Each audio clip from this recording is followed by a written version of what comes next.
Hello everyone, it's Old Guardian here. Hearthstone Mythic boss rush has advanced to level 340 and day 1, Barnes, Lokholar, the Ice Lord. It starts with Khotun, then there's Nesot, then there's Ravak, then Barnes, Lokholar. This day, it's not particularly difficult, but it is super tedious, because Khotun fight takes ages, Nesot fight takes ages, the other fights depending on your team can also take ages, so yeah, this one takes a long time. But this is what I believe is the best team for this one. I'm using Bwonsamdi with Arena Contender, Niuzao with Talisman of the Ox, Gigi with Flameheart Crystal. This time there's some potential uses for that health. Then Yulon with Pearl of Yulon, Xuen with Celestial Chestplate, and Genn with Gilnean Strength. And the strategy is that on the first fight, on Khotun fight, you want to bounce, because then all the mercs will come out one by one, and the first one that comes out is going to be Khotun. If there's a fighter attack buff, then actually my characters will just die, so then I really can't do that properly, but there's not very often a fighter attack buff. And you bounce, and when Khotun comes back, you put on Bwonsamdi, you put on a couple of those protectors. Bwonsamdi is going to die. That's good, because you don't want Bwonsamdi later. You want to maximize your treasure rolls. And then you bring the third protector, and then again, Yulon Niuzao can take down everything. There's only one possible failure mode. That is if Khotun decides to go triple the I-beam, then you can lose Genn. But even if you lose Genn, that's still fine. You can still complete the task, so it's fine. And then after the Khotun fight, you go to the Nesot fight. You have no Bwonsamdi at this point, so you only have 4 mercs with Celestial Protection, 1 merc with Artillery Strike possibility. So if you get any of those, then you're all good to go, 75% chance. So you should be pretty good. You can also get Nesot done without any treasures. That's still possible. So, but it's going to be a pretty long slog. But we can do that. That's also an option. Then you go into Ravak, and by Ravak you need to have either Artillery Strike or Celestial Protection, otherwise you just won't be able to get through, and then there's going to be the final fight, and yeah, that's pretty much it.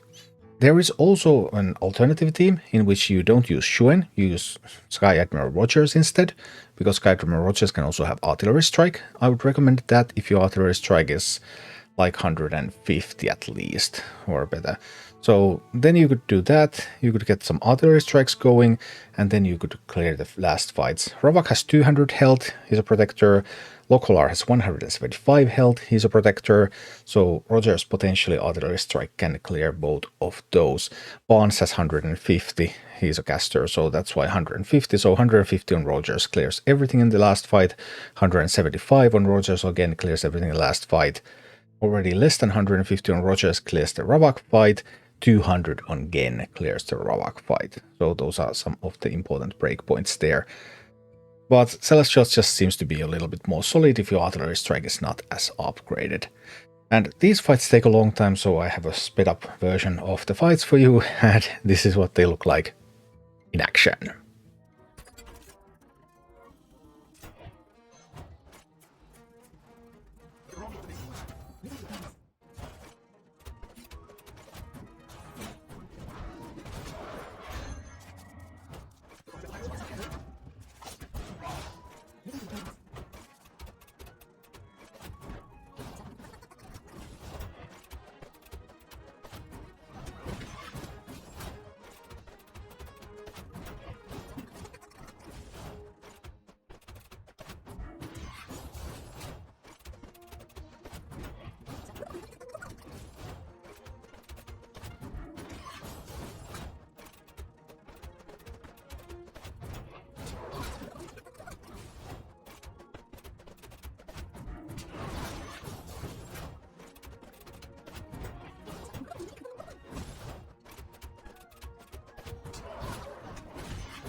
Thank you for watching. Click like and subscribe if you enjoyed this, and a special thanks to all of my Patreon supporters, YouTube members and Twitch subscribers who make all of these videos possible.